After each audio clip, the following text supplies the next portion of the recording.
Welcome back to week 2. Last week we focused on your vision, your why, and finding who is the hero of your story.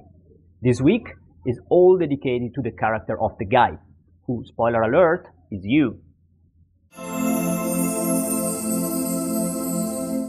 As I said before, the hero is not the strong character in the story. At the beginning of the journey, the hero is weak and doesn't have what it takes to overcome the challenge. This is when the hero meets a guide, who is the strong character in the story. Is the character who plays a positive role and empower the hero to grow. And I want you to position yourself as the guide in the hero's journey of your client. This means less talking about ourselves and giving total focus to the hero. Because every person's favorite topic, surprise, surprise, is themselves. In the next 5 days, I will offer you a series of tools to understand which kind of guide you are and to position yourself as an authority. All of this while focusing on your unique gift and on your authentic story, of course. So just a small disclaimer, all the tools I use are not meant to box you into a fixed identity. I want you to use them as mirrors to show your blind spot and see your brand from different point of view.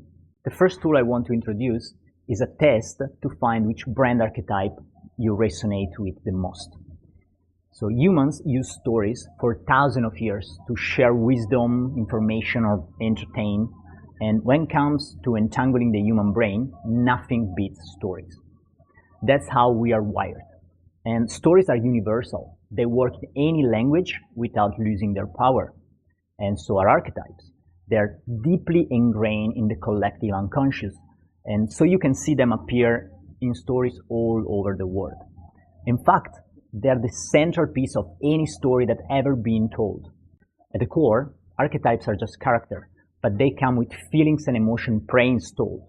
This means that when an archetype character appears in a story, we already know if it's going to be good, bad, it's going to be brave or not.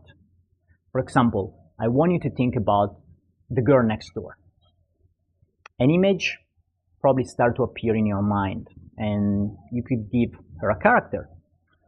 Probably you see her as approachable, friendly, cute without any makeup, maybe with some comfy clothes and a bit shy. This is because the girl next door was built on an archetype. So they come with different names, but they keep the same characteristic all over the world. This becomes superpower when you apply it to your brand. Because people will start to emotionally connect with you as soon as you align with an archetype. All the big brands leverage the archetype in one form or another.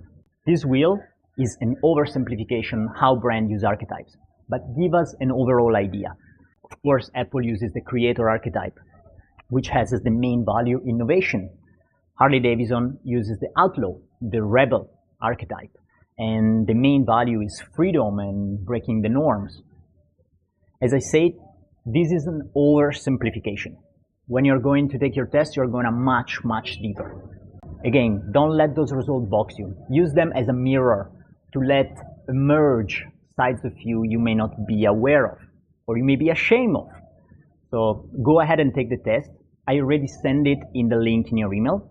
And we are meeting tomorrow to dive deeper into your role as a guide. Much love.